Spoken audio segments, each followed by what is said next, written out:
and welcome to the second edition of Naturally, the Natural Wright show. I've been receiving excellent feedback from last week's show, and today I'm hoping we wow you just as much. I've got two fantastic guests. I've got Daniel Sam and YA Poetria. Good evening. Hi. Hello. Okay. So, welcome to Naturally. I'm going to start with you today, Daniel. So, Daniel is the British, European, and world Muay Thai champion. When did you start fighting? Well, first of all, thanks for having me on the show. I started training I started quite late actually. I started at 20, which for the fight game is actually quite late, or for any kind of professional sport is quite late. And I always wanted to, when I was younger, wanted to do like some kind of, I actually wanted to do boxing. I used to watch Tyson and Bruno back in the days, but okay, I want to do this, but I wanted to, but I wasn't really up for it. But I thought, okay, I want to maybe give it a try. So I used to go gym and push weights and think, okay, I'm getting bigger, I'm strong and stuff like that. Used to get in trouble in the street fighting and stuff. So I thought, okay, I really do need to do something, but I wasn't, fully committed to it until I went out to Barbados. My parents are from Barbados and St. Vincent. Oh, thank you too. Yeah. And my uncle had some gloves over there, and it's like, okay, you think you're big and all that, let's do a bit of sparring. And I put the gloves on, and I couldn't touch him for dust. But for anything, couldn't touch him. I thought to myself, I need to learn this. Went to a gym in Tottenham, and just fell in love with it. Started sparring there, got beat up the first time, got beat up the second time, the 100th time, still got beat up, but just loved it, learned it, and then gradually got a little bit better. Managed to turn my life around, stop drinking, stop smoking, stop hanging out in clubs and stuff, doing unproductive stuff, and then progress forward with it and just. So it was the training that changed your lifestyle and your mentality. You get discipline, isn't it? Yeah, you learn so. For me, you learn so much about yourself through doing martial arts and fitness, and I just developed a sense of self-awareness, and for me that just helped push me forward and make a lot more positive. My mum used to make us go to martial arts as well when we were young. It does discipline the mind. Yeah. So you started when you were 20, which is late. That's quite surprising because you always think these things you have to start when you're 4 or 5. So you must have been very, very good or determined. Maybe it was a determination. It was a bit of that. I used to get the bus from Ilford to Tottenham. I used to get like 3 buses, take 2 hours on a bus to get there to the gym. So I was committed. The first time I went there, I was like, this is really for me. But once I got into it, I had a very good trainer. He's still my trainer to this day. He's a trainer, mentor. He's a great coach, Ajay Vinny. Shout out. Yeah, of course. And so I quite quickly learned the benefits. Realized the benefits. My mental state, physical state, and what I'm doing with myself. And just as I said, the sense of awareness, self-awareness that I think is very important for everyone. So I'm always urging everyone, man, woman, or child, needs to learn some form of martial arts self-defense. 1, for the actual physical aspect, but 2, for what it teaches people about themselves and how they interact with others. Is amazing. So how old were you when you had your first professional fight?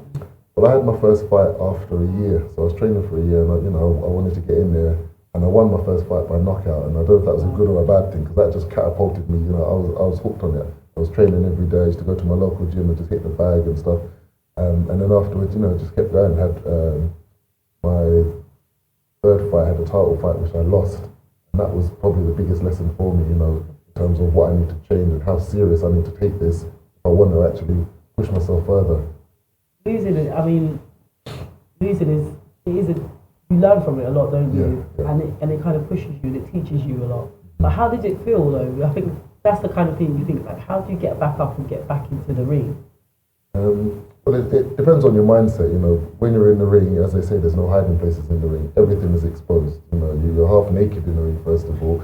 And if you haven't done anything, if there's certain things you haven't done, like the cardio, the sparring, the strength work, it'll be exposed. So you lay everything down out on the line, and you put it out there. So it does take a strong mind to take to lose a fight and then make the changes and then get back in the ring and do it again. But that's what I found the strength to do, and then just kept pushing through it. And then you were in a British, European, and World Championship. Are they different competitions, or do they all titles kind of get lumped in and then? Well, as you said, exactly what you said. The British one, I had a fight up in Luton against a guy from another gym, one of our rival gyms, Storm Gym.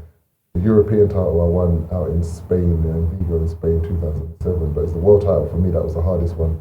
It was out in Thailand it was like a reality show where they put 16 fighters in the house. You have to do different challenges. You're out there for like 3 weeks, doing different challenges every day, and at the end of it, you have to fight people you've been living with. Wow, like Big Brother of Muay Thai. Like that, yeah.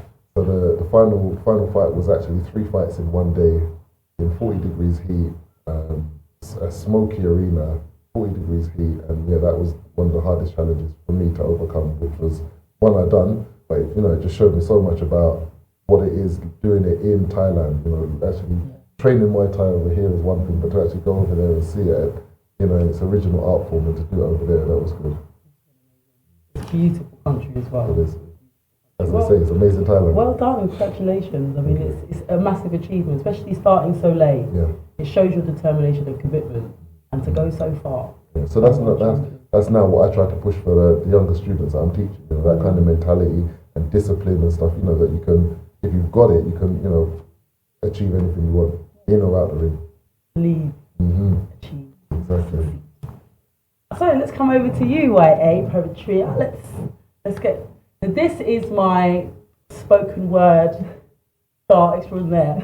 We started our spoken word journey around the same time. So you were there my first time I ever performed. And it was my first performance. It was Flow when I did Implied Notice that first time. And since then, I've just seen you grow, blossom. I see you everywhere.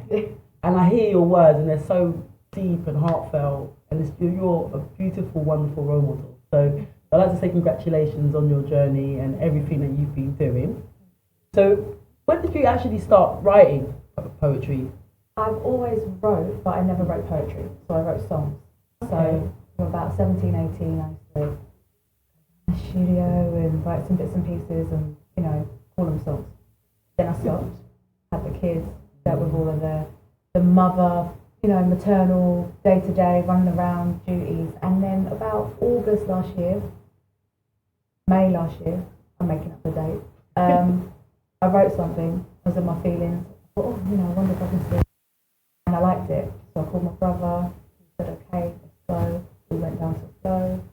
You were there, you performed. And then it kind of spiraled from there. First couple of times it was more the adrenaline rush. I hadn't been anywhere where my heart was racing. I was scared and I was nervous, but then afterwards I felt a huge sense of achievement. And then you see the audience and the energy that you get in that one crowd, and people are like, it's so vulnerable. You're there exposing your feelings, like the deepest part of you that you don't want anyone to see, but you're there talking about things that have affected you. And then it's in a safe space, and then you're like, wow, this is kind of like this. This almost feels therapeutic. So then the second time, okay, right, yep. And by the third, fourth time, it was more the venting, going somewhere, expressing myself, and people going, wow, I like that. And then from then on, my journey's changed because it went from venting to being purposeful. So I started off just having things that I needed to say and talking about my journey and things that I felt were important, and then turning that into something which empowers other people. So turning that into something which encourages self-expression, but it also helps other people to understand the benefits of writing. For me, it's changed my whole life. So that's my... And I can see you blossoming like a bud. When we came, we were like buds, and then you do blossom. I think I was quite similar in terms of my content's very different to yours. Mine slightly is different. Slightly more saucier. My first poem it's very, very raw. People say it's erotic. It's not erotic. It talks about sex and then it sends a message to men. But that feeling of being very vulnerable and then the high that you feel when you actually get out there and perform and see the crowd must be similar to how it is when you're fighting. You hear the roar when you actually get it. It's amazing. And you're downplaying it as well, because what she's not telling you is the whole venue went, oh, who is that? Even I was like, we were all talking about you. Honestly, it was my first introduction into kind of spoken word poetry in that community, in that scene, and I was just there like, and everybody in that room on that night just went, okay, we see you. And that hadn't happened to me, not the first night, but I saw it happen for you. I think I wasn't going to do it actually that day. because I had performed for my very, very first time about 3 days before at open mic night. It was a very different crowd, but when I went to Flow, it's like a poetry crowd. And I sat there and I listened, everyone was very deep, and I was like, oh my God, my poetry's so rude. And I went to Flow and I said, I don't think this is appropriate for your show. Yeah. And she's like, I could listen to it for you.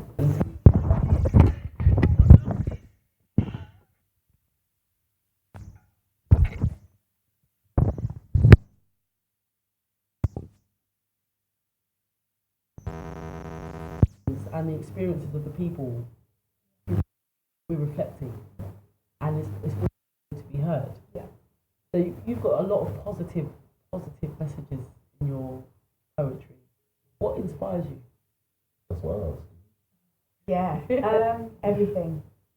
It's, for me, I wouldn't describe myself as conventional. You've got to understand I'm a British-born Asian woman of Bangladeshi descent. Mum's Welsh. You know, I'm bringing up West Indian children. I live in South London. There was no identity. Everything was like, what you do? Yeah, United Nations. Everybody was like, what's happening? Who are you? I grew up very academic. I was very, very, very studious. So for me to make the kind of life choices I made, everyone went, what is going on?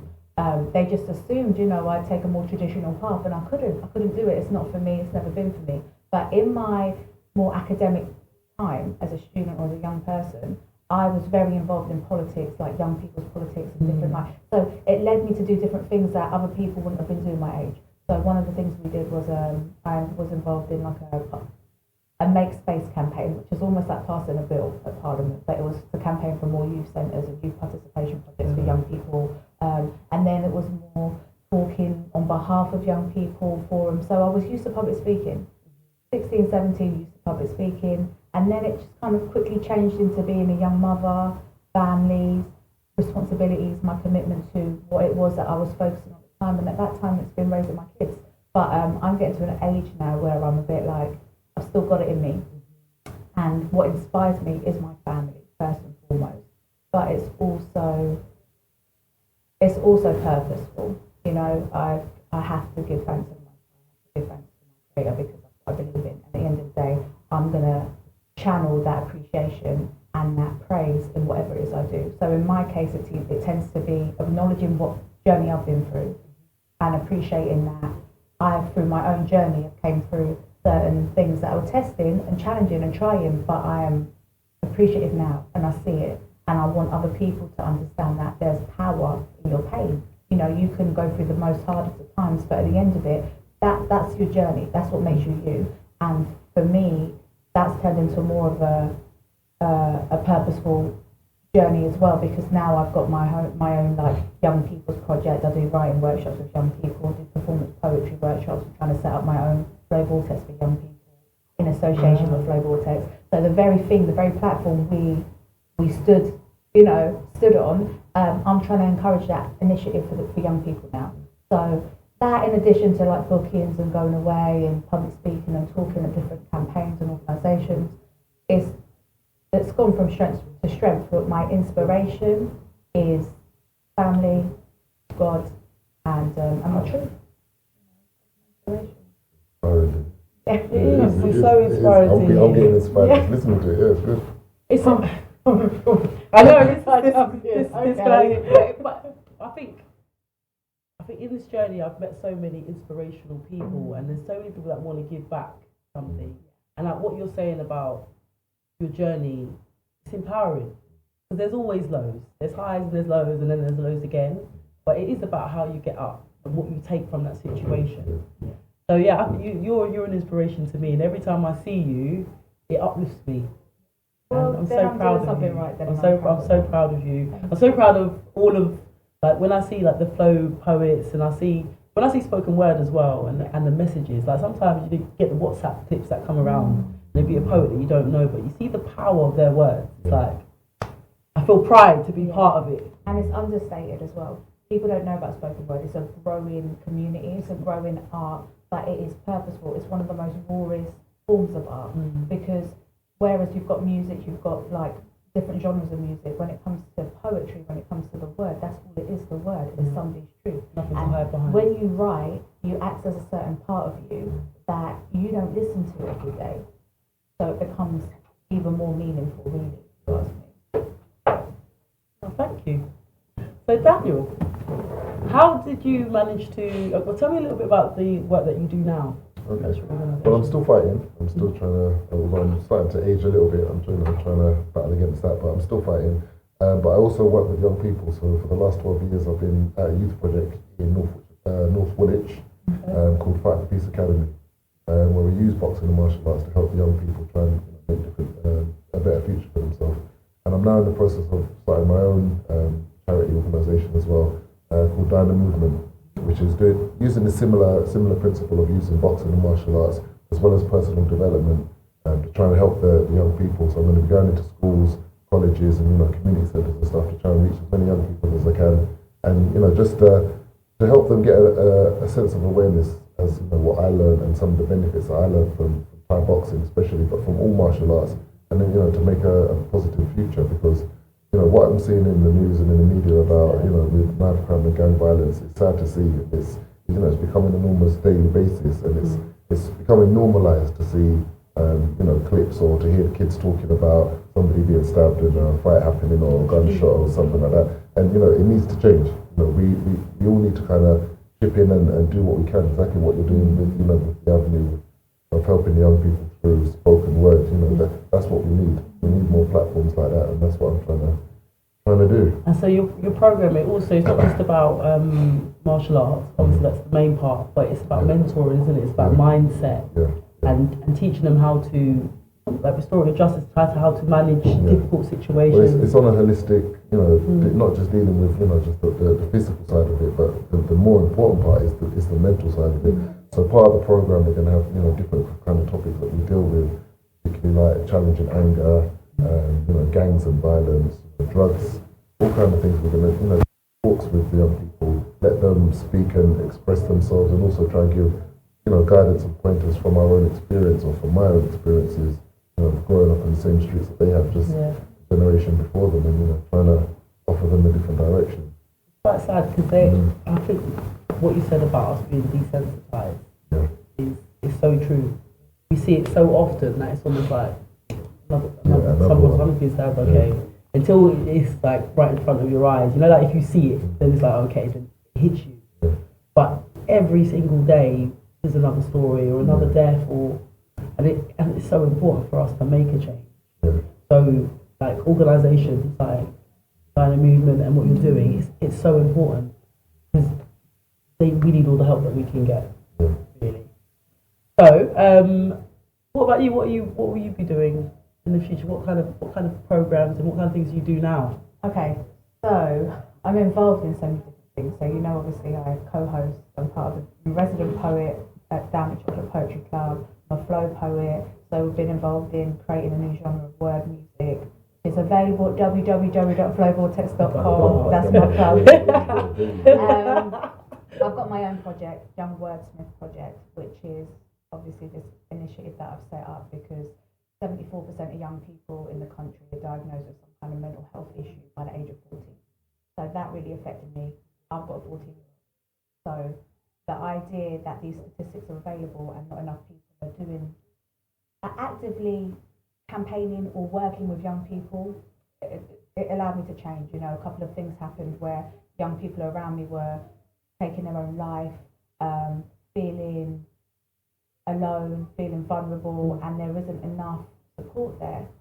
So for me as a wordsmith and for me as a poet, it's very important for me to understand that it's my responsibility now to do what I need to do, which in this case is writing workshops, performance poetry workshops, intervention programs. There's so many young people that if they just actually wrote about how they felt and felt like someone understood them, that would be life-changing in itself. Then using all of that information to make my own platform, to push that on a political level, to say that, to advocate on behalf of you guys. I'm going to say that you lot need listening to, and that respect needs to be given both ways, and all these other different problems that relate to these policymakers and these systematic tactics that allow young people to feel alone and vulnerable and isolated. And for me, it's very important that my program helps with that. So that's a Young Wordsmith project.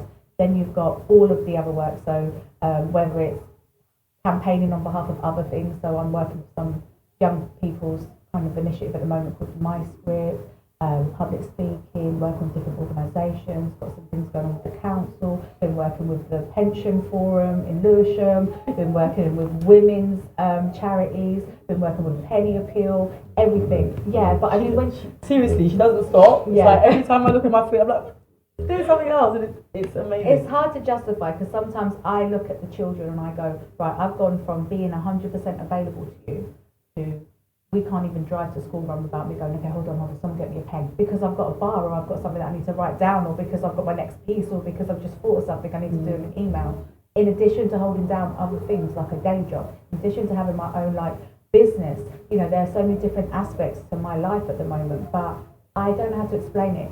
This is the time, so I don't regret it. I'm doing it for my kids, so I know 100% that is my foundation. And if I made now, and I'm so appreciative of my journey so far anyway, and this is less than a year, then imagine what I'm going to do in 2, 3, 4 years. You know, I'm pushing the purposeful work and I'm really like blessed to be part of like certain creatives, collectives, movements, projects, everything. So if the blessings are coming to me, all I've got to do is really give thanks and try and do what I need to do to you know, push the Keep purpose pushing. back. Yeah. You're brilliant. I'm totally in awe. I just think what you were saying a bit about like, mental health, I think is key, and I think it plays a massive factor in the mentality of our young people. And I think writing for me was definitely my therapy. I've been writing I've always written, but I'll say for the last like 10 years I've been writing, but a lot of time it was therapy. Moments of like low points where I would write something and be able to feel like I freed myself of it. Yeah. So I think keep doing what you're doing. I think it goes through different stages as well, because for me, I can write about so many different things. What do I write about? Bringing up children who are of colour. Do I write about not being a traditional Asian woman? Do I write about wanting to affect change within my community? Do I write about the political side of things, the emotional side of things? Do I write about how it felt to just have a 2-year-old? I've got a 2-year-old to just have a baby 2 years ago and go through postnatal depression, or to feel alone, because I wouldn't even describe it as postnatal depression, but to feel like you're not yourself, especially after you've just had a baby, or you're bringing up kids, or you don't know your own identity. There are too many aspects which I feel like It's all relevant though, isn't it? Exactly. It's all relevant. And it means that somebody's going to listen and somebody's going to go, yeah, I needed to hear that. I got it. I'm going to take some strength from that. And as long as somebody's doing that, then I'm going to keep doing what I'm doing. Okay, so maybe are you ready to give us your Yeah. first spoken word performance? Of course, of course.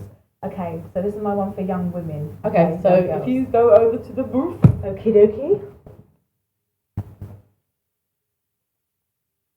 So powerful piece. I love this bit. So I'm going to sit back, relax, So I and wrote listen this to. on behalf of all of the young 13, 14, 15 in my life.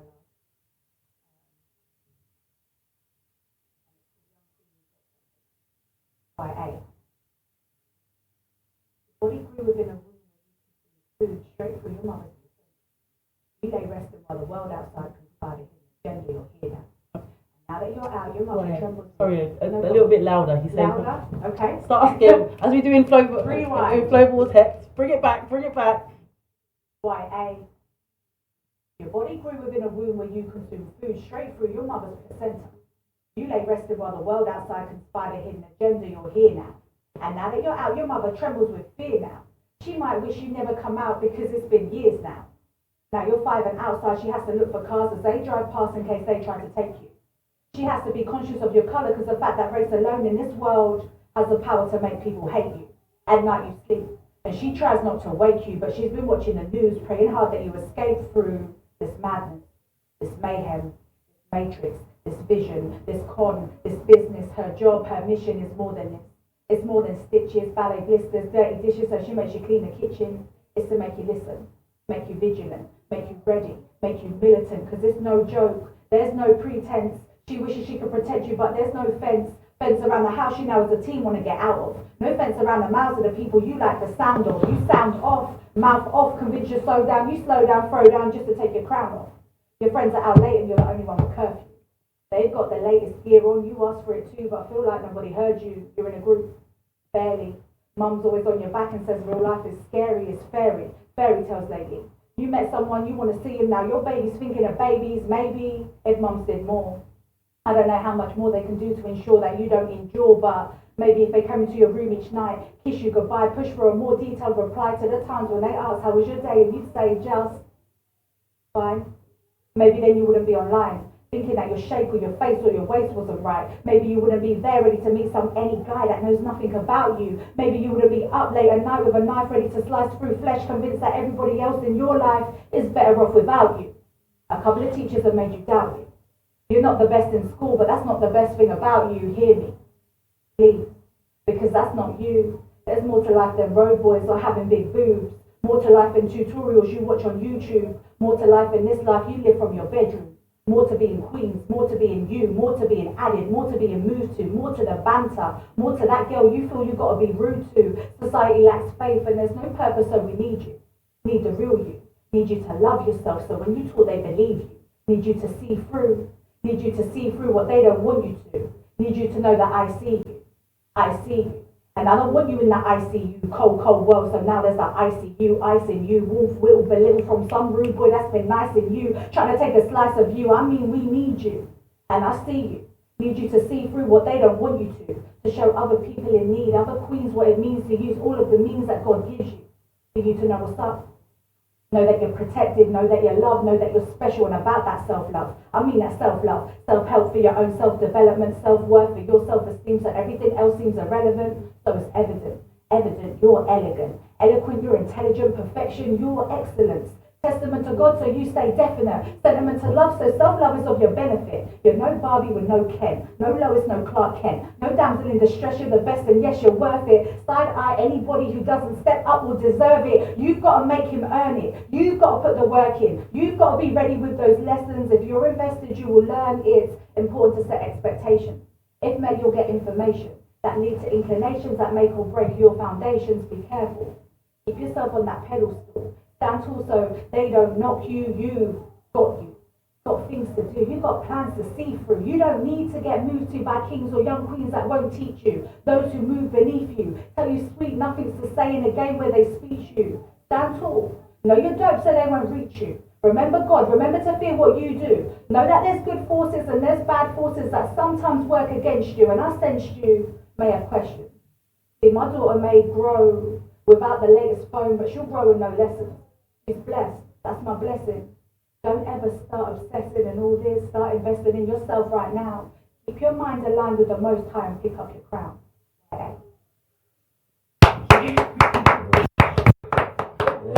You feel the power from that one. So you give me your response to that, because it's like I get goosebumps every single time, and the uplifting, like I can't think. I know that's aimed. Sorry to cut you off. I know that's aimed at empowering women, but that can empower anyone. That's empowering me to want to go and help empower women to do as much as they can. That was deep, bro. That was amazing. But do you see how it's completely overlooked? People don't really fully understand the power of spoken word. I don't fully understand it. I've only recently harnessed. No, I feel this, and I'm going to feed it into my actual art. Yeah. And if I do this now, there's got to be other people that we can get to do the same thing. Yeah. So for me, it is the movement. It is the movement. But I appreciate that. Thank you. No, amazing. And I think a lot of the time for our young girls at the moment in the press as well, young boys, they get a lot of attention. Mm-hmm. Knife crime, stabbing, and it's a dangerous world out there. But for our young girls, the messages that they receive are so confusing. You're not sure where you're supposed to be. Am I supposed to be a bad bee? Am I supposed to, you know what I mean? If you act one way, you criticise. If you act another, and it's so hard for our young girls growing up. So that poem, first time I heard it, it touched me, and I'm so grateful to have it here on my show, and hopefully lots of young girls hear it, and mothers will hear it. Fathers will hear it, because the pull of socialization of our children, what they find important, what they see, our voice starts to be quieter. You know, like when they're little, everything that your parents say you listen to, but then as they get out there into society, the influences change. Yeah.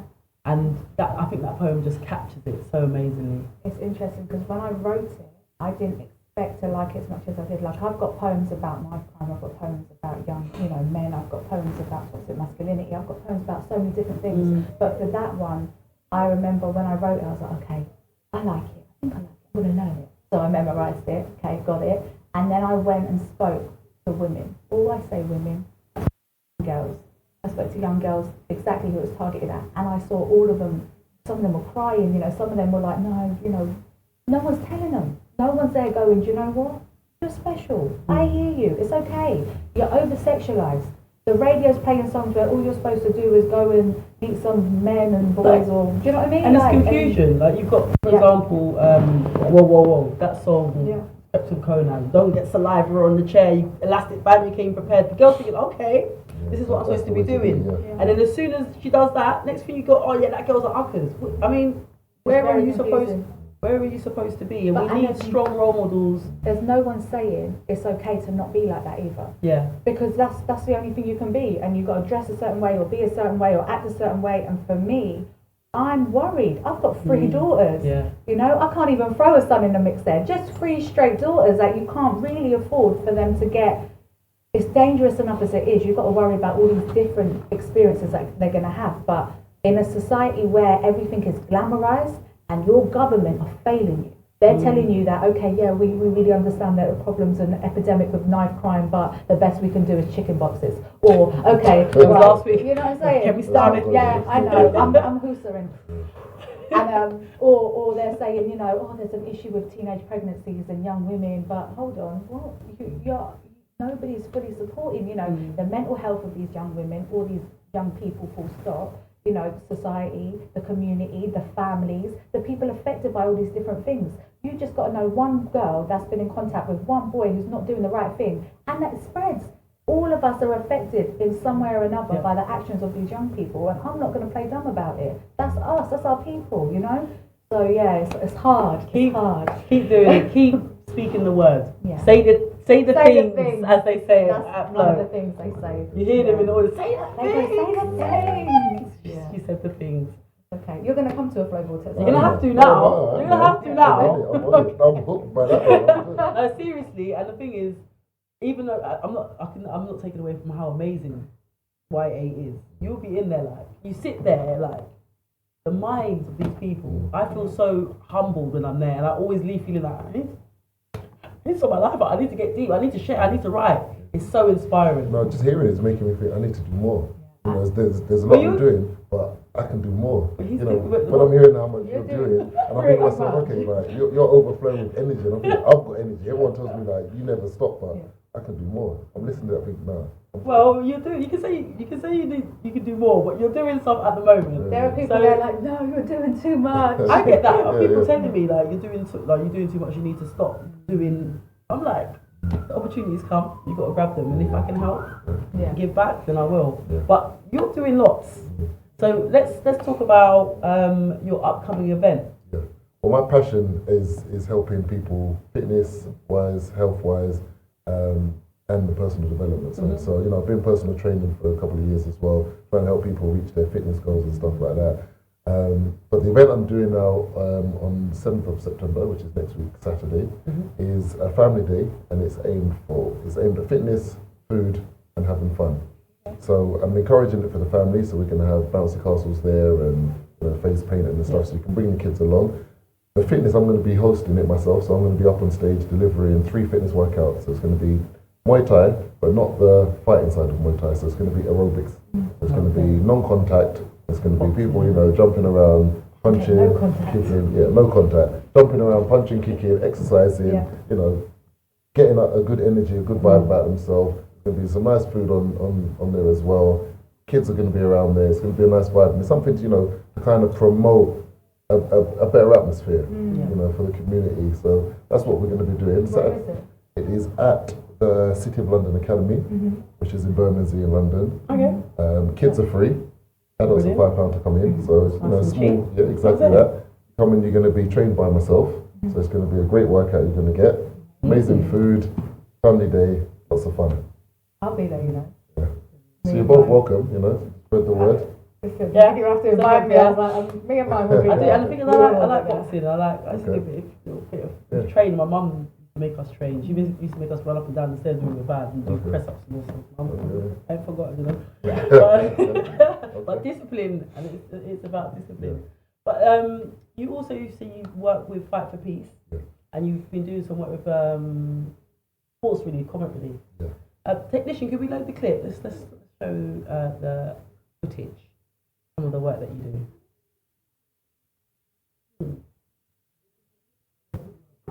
Okay, he's going to load it up for us. Okay. So he's loading it now. So you work with. Tell me a bit about the Fight for Peace. Fight for Peace is a youth project for 11 to 25-year-olds. So we're trying to get young people off the streets into the gym, doing boxing, martial arts, and stuff like that. And then we're also helping them with CV writing. We're doing education courses. We can get them onto personal training courses. So that's the aim of it. You know, since we opened in 2007, we've had over 10,000 young people come through the doors. You know, we've had ups and downs. We've had, unfortunately, you know, tragedy in the last 2 years alone. We've had 4 young people murdered because of the knife crime and the from the project. Because in Newham we've got this big problem, you know, the postcode wars, and certain young people can't go to certain areas. But it's not just Newham, because I work in West London, and it's like they're killing each other. Shepherd's Bush is fighting Ladbroke Grove. No, Ladbroke Grove is fighting Ladbroke Grove. One side of the area is fighting the other, and it's so sad. But to lose 4.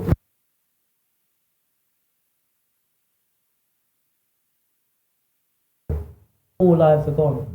So, you know, our work is never going to stop. You know, my work is never going to stop. I'm you know, trying to set up a program where I'm with the children, with the young people, 6 o'clock in the morning, to first of all teach them that discipline of, they want to achieve something. You know, you got to be up before everybody else to, you know, get in there, get your work done before work, college or school, whatever it is you want to be doing.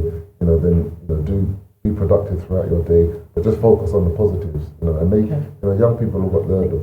He's got the clip ready. You ready with clip 1? Ready to go, let's go. Okay, let's go. Let's have a look at you in action. This area of East London has one of the highest levels of knife and gang violence in the UK. It goes without saying this is a very tough place to grow up, where violence can play a part of everyday life. The organisation Fight for Peace is trying to change that by helping young people who are most in need of structure to develop discipline and confidence. They do this by providing free boxing and martial arts training. For me, this training teaches the young people so much about themselves. You know, it teaches them a lot about life as well. So as well as getting fit, you know, it shows them how they can interact with others. Looks pretty intense some of this training. Give it a try yourself. Then 4 times. Push, push, push, push, push. Come on. That's it. Since I came in, my whole life changed. More positive for myself, like doing better things than I did before. This is more like a real dream that came to my life. 1, 2. Right. I can see exactly why this works, to be fair, because everything you know is stripped away. It feels good. Very good. Thanks. Good stuff. Unfortunately, you're not just shaking my hand, you're pulling me up for round 3, aren't you? Yeah, that's right. I want to try and give as much of my experience as I can to the young people that are coming through, whether it's they want to get into the ring and fight, or if they actually want to use the skills and the knowledge and the experience for themselves for other stuff, you know, through their work, their college, with their relationships and help with stuff like that. So I'm all about helping the young people to, you know, recognise their potential and be the best that they can. Yeah, my name is Jeremiah, 27 years old. I've been doing Muay Thai for about 6 years now with Daniel San, and the experience so far has been great. It's got me really, from bodybuilding really, to being athletic, to being healthier and fitter than I used to be. So overall, I think it's been a very good experience training with Daniel San. We're back. Well, it's a nice clip. Couldn't play it all, but as the clip goes on, it shows you some of the successes that you've had. A couple of them are fighting professionally now. Yeah, But what kind of things are young people doing? What successes have you seen? Successes I've seen. Well, I've managed to create, you know, five champions in the ring, 1 world champion. Sorry. Oh, was I like? Yeah, I managed to create 5 well, not me myself, but Yeah, but you the were team and the effort that we put in. facilitating. Yeah. And you know, so that for me, that's where I come alive. You know, like watching you up there, I can see, you know, you grow as a person when you're actually up there speaking. And in the gym, that's where I kind of come alive. You know, I'm there for the young people, and that's my passion and stuff. And I've seen so many changes, and you know, it's for me, it's so satisfying when I actually get messages from them, you know, from all around the world saying, you know, they really enjoyed the classes that we used to do, and you know what they're doing. I had one of the young people who came back training yesterday. You know, he said he's gone off. He's so thankful for the training. He's just finished his master's degree in law. You know, he wanted to thank me for all the help that I put in with him. You know, and he came back training as like, you know, it's just like a family atmosphere that you have, you know, with the young people. And when you see them progress and grow, that's for me is the most satisfying. And that's you know, that's why I do it. For me, because I'm a teacher, that's what I do for work. But what I say is that I feel like I plant seeds. Because I think with me, sometimes I'll never see when they came back to thank you. Sometimes you never get that. But I think that's what inspires me sometimes, motivates me. Yeah. Planting the seed, and I've just got to hope that they grow into mighty oaks. And that's clearly what you're doing, and that's what you're doing as well. That's what you're doing. So I'd just like to say, both of you, keep doing what you're doing. Even if it's one person, you're making a difference. Yeah, exactly.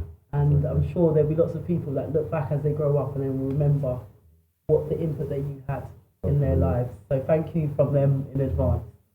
Okay, so we're going to go into the next section. We are going to be, each week I like to have like a talking point, like a current affairs story.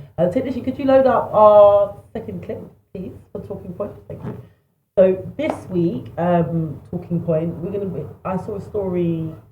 Well, I actually saw Benjamin Zephaniah. He appeared on Jeremy Vine's show, and he was talking about reparations. And, I think Glasgow University have agreed to pay some reparations because they found that there was contribution from the slave trade. And it's kind of set up like shockwaves because people have been asking for reparations for years. And then Benjamin Zephaniah, he's come on and said, yeah, it's fantastic, but is it really enough? And what he was saying is that people have lost their whole, like, then you don't know your name, you don't know your culture, you don't have a language. And I think me growing up as a British Caribbean, I was born here, my mum's from Barbados, my dad's from Jamaica. I don't know before that. And we do lose out, and I think sometimes you see African descendants, they have their language, but I don't know where I'm from, so I thought it was really interesting. Are we ready with the BT? So let's continue talking, and I'll surely shout when he's ready.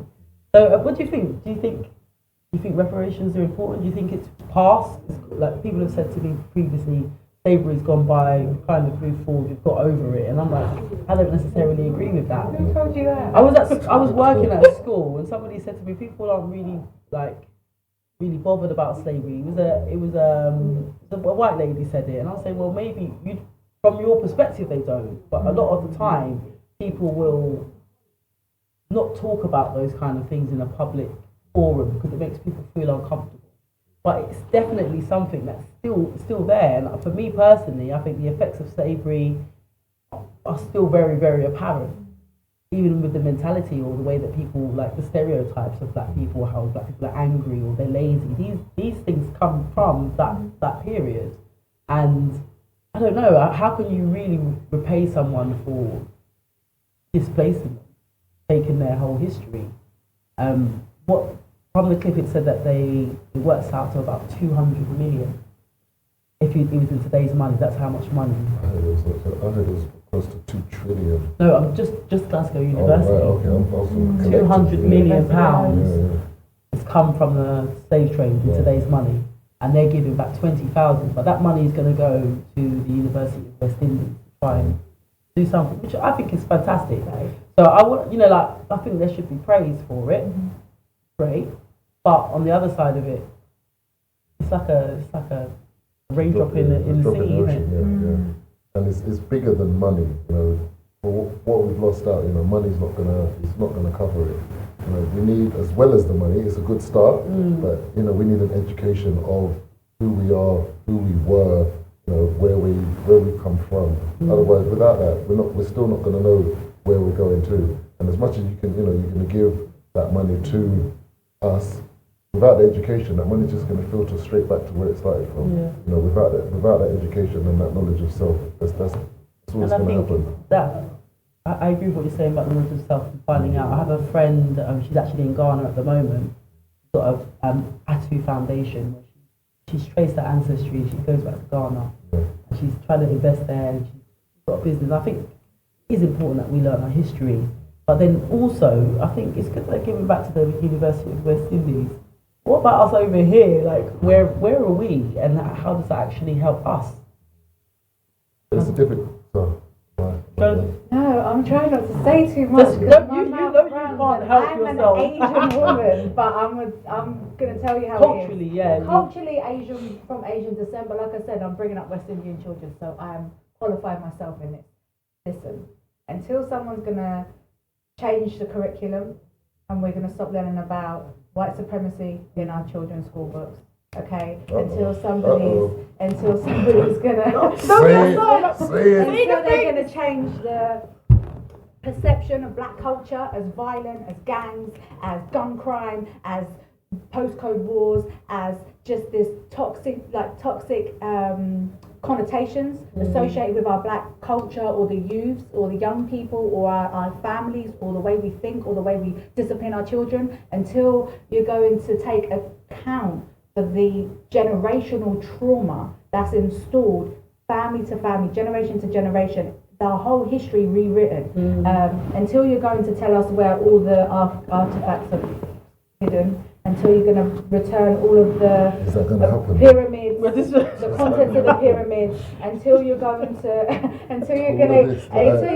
stop faking the art, the music, until you're going to start giving people credit for the writing, the ideas, the inventions, then we can talk reparations. But for now, all you're doing is going, well, we're not like that. Let's give you some money because we don't want to be associated. This is why I have to stay quiet, because you don't have. That's right. No, I do. You don't have to stay quiet. I'm too opinionated on something which, although it doesn't directly affect me and my ancestry, there are other elements. So as an Asian person, too many people don't understand that, you know, the British colonized India too. There were slaves that were Indian, there were descendants of mine which were raped, pillaged, whatever. But ultimately, all I'm saying in this respect, and with respect to what exactly we're talking about, there isn't anything that can be whitewashed, pun on the word white, as you know, positive to something which is catastrophically ruined and caused the demise of like a whole culture, a whole creation, okay, of just annihilated everything and anything that's ever existed colonialization, and then gone afterwards. But you know what? We understand that some of that's been affected for the slave trade. Listen, you're giving us strips of taxpayers' money when you want to talk about reparations. You've got us living in council flats stacked on top of each other, and then want to in land that we have to pay for to be in without any actual hope of giving land to our kids. You've taken people and encouraged people to come here in the promise that they're going to help and assist, and then turn around and go, "Why are you here? We don't want you here." Because of Windrush, I think it's everything. There's literally a line in one of my poems where I go like, they tell us we can fly, really got us believing, but they don't warn of the ceiling that limits our dream and obstructs our breathing. How are we supposed to fly when we're down here kneeling? Like, you've got us here thinking that you're the system and everything is the police, the biggest gangs. I can't even get involved. You're talking about gangs and gang crime and violence, but the whole country, the whole community is designed to go, yeah, okay, right, oh, I'm sorry, we're not allowed to do that. It's crazy. The hypocrisy is crazy. The historical implications of actions led by people that weren't ever supposed to go and infiltrate any land that was never even theirs to go near, okay, is ridiculous. And the fact that reparations in itself is supposed to be, I don't know, some kind of consolation. No, thank you, from YA. Okay? No. Sounds like you're reading words from in my head. Yeah. You know, I think I am, you know, because I can feel it. I'm trying not to let off, but But what you did say, what you did say is it starts from them taking account. That's where it starts from. You know, giving us little reparations. That's not cutting it. It starts from them taking account of how catastrophic, exactly what you said, the effects of it are still today. And when you get told certain times that, oh, you know, you weren't a slave, my parents weren't slave masters, so no, you know, get over it. It was years ago. You was never a slave, so why is it affecting you? You know, some of you, you know, look, he's a lawyer, he's a doctor, he's this and that. Why can't, you know, everyone else do the same? It affects you. Of course Your it does. Of DNA course it is. carries It's from a huge generation to trauma. It's a generation. huge It's trauma. in you. There's a doctor. It's one of the first when I first started educating myself. It was a DVD. It was actually seen in those days, DVD days. It was post-traumatic slave syndrome by Dr. Joy Degree, I think her name is, and it talks about how we carry those traumas and how our behaviour changes. And she says we've got to lance the boil. We have to address it. We have to stop, address it, acknowledge, and then we can move forward. So I think I completely agree. It's like a drop in the sea. But what I'm saying is that at least they're acknowledging something. And I think the fact that Glasgow University have stood up and said, you know what, we're going to take some responsibility, I think is a massive step. It's a tiny step if you think about the whole journey. But the fact that they're actually saying, hands up, we've done something is good. And if it's going to be a catalyst for change everywhere else, then that's great. But it can't be a excuse. Sometimes people use these as agendas or propagandas or like different reasons to make you think, you know, oh, you know what, they're cool. And it's a different, oh, they're all right, they get it. It can't be on the, it's got to be about intentions at the end of the day. Until I'm assured of anybody's like authentic attention, I'm always going to be a bit cynical, me personally. And it's not even something that directly affects my bloodline. That's crazy, you know? But I'm not about this measly reparation now. Measly? So we need to up your game. It is a good start. It's a good Because start. there was a time when David Cameron was even refusing to even apologise for it, you know, because they didn't want to, you know, acknowledge it as being wrong, you know. So because after they do that, then obviously, you know, you have to give reparations because other races have been, you know, have received reparations for the wrongs that they've received. We've got Israel. They were given that land. That's why we've got the war in the Gaza Strip now, because they were given that land as reparations. So what do we get? Like, do we even have hold of Africa at the moment? Do you see what I'm saying? It's like no, we don't. It's a situation that can, you know, mentally kind of bring you down, and partly that's what it's designed to do, you know, the whole divide and rule conquer thing, you know, but it can bring you down. But you know, as long as you try and stay positive with it, see the positives in what it could, you know, set off, you know, because as they call it, you know, the precedence of just looking at what's happened, they've donated money to it. Okay, so they're acknowledging, okay, it is wrong. It has caused trauma. What can we move forward from it? And it was at West Indies University. Yeah, University of the West Indies. See, that alone, that's going to benefit those people. So I do get that. I do appreciate that. That there is a positive there. But 20 million, I mean, when you put it on a scale, I mean, how many people is that actually going to help? What's it going to do? And I think we have to invest back in the West Indies and Africa. But there's also us, the descendants here now are dealing with it. I think part of the state our society's in is because of that mentality. So it's like... But it's because we're here as well. So you're with the very people that colonise your people. And then you're supposed to not be upset about what's happened. And then not only if you're upset about if you actually voice that in any aspect, in any way, you express that through frustration, whether that could be towards the police, the system, the politics, then you're being disobedient, and therefore you need to be challenging the system. That's why they incarcerate so many of them. Because to them it's systematic. It's rule and divide, because ultimately you see it at Notting Hill Carnival. If they fully, and no one's being too, but they'll stand back and they'll be there in numbers, but you lot are readying yourself up in a different way. I sound so racist, and I'm not. But I mean, like, I just mean in a sense where, like, when you actually, would you say? No, you're always going to get told you're racist. You know, when you're pro, you're going to say you're anti-this. You know, like exactly. But when you actually really take into consideration, hold on, in certain circumstances, it is a small, like, minority that are dealing with the majority and then calling them the minority. That's crazy. Here in London anyway, you know, obviously different parts of the UK, Britain is Britain, but for me, I've grown up in London, so I'm going to talk about it. Okay, well, it's definitely a good talking point. Got my blood pressure up. Yeah, no, I don't see this. I'm trying not to just remember people are watching this. But Do some moves still. yeah, we need a punch bag in here this time. It's not me. I'm sure you can take it. Probably could. Okay, so we've only got a few more minutes left. Each week, I also want to try and do like a business feature about supporting local businesses, black businesses, trying to invest our money. I have got a poem that talks about the black pound. Last week, after watching the show, I was on Facebook and I saw a friend of mine, her name's Danny Bletchner. She's a publisher, Conscious Stream Publishing, and she went to a spa in the middle of Brixton, and she said she had a beautiful day, but then she heard that it was going to shut down because lack of business. So she put out, and she said she did a post on her social media, and I think there's like a site, Support Black Businesses UK, and since then there's been lots of shares. She had about 420 shares on her page, and now they're starting to get bookings. So I wanted to do a shout out to them as well. Amazing. If a lot of the time when it's like you to go to a spa, people are, let's take a drive and go to a spa. There's a beautiful spa in Brixton. It's called Queen Esther's Spa. Say it loud. Queen Esther's That's Spa. right, I missed that.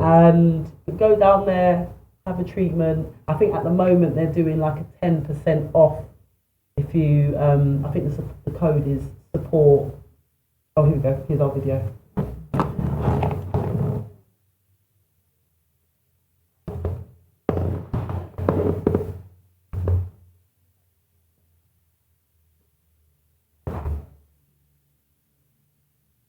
Can't see the promo code. I will tell them after.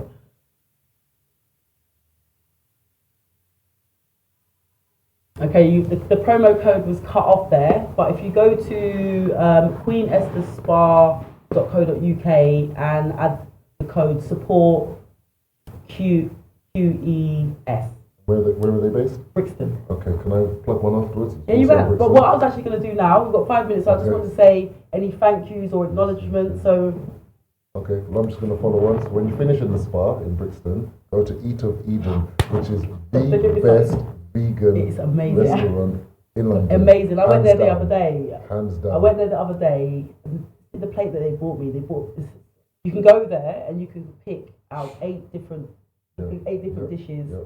They had like this wheat meat that was delicious, quinoa, plantain, dumplings, saltfish and peppers. Not saltfish, sorry, vegans.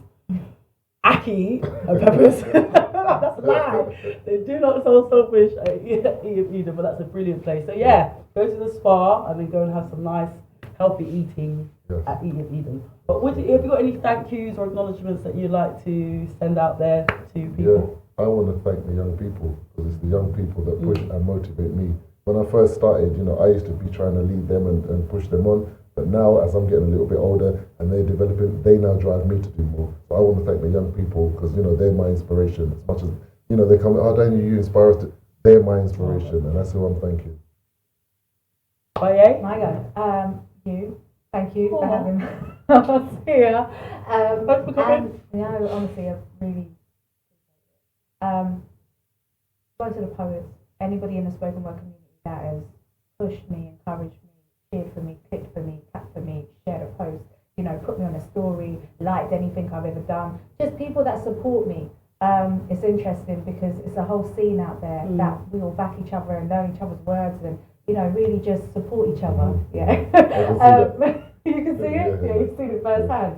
And my family, my friends, and just the Most High, really. That's it. That was my best answer. Why didn't I say it first? Sorry. Yeah, that's my thanks. Well, I'd just like to thank you both so much for coming. The discussion's been brilliant. I think last week everyone was saying how amazing it was, and you lot come through for me as well. So thank you very much. That was the second edition of Naturally. Please tune in again next week, because we're going to be starting at 8 o'clock on time. And thank you for joining us. See you next week.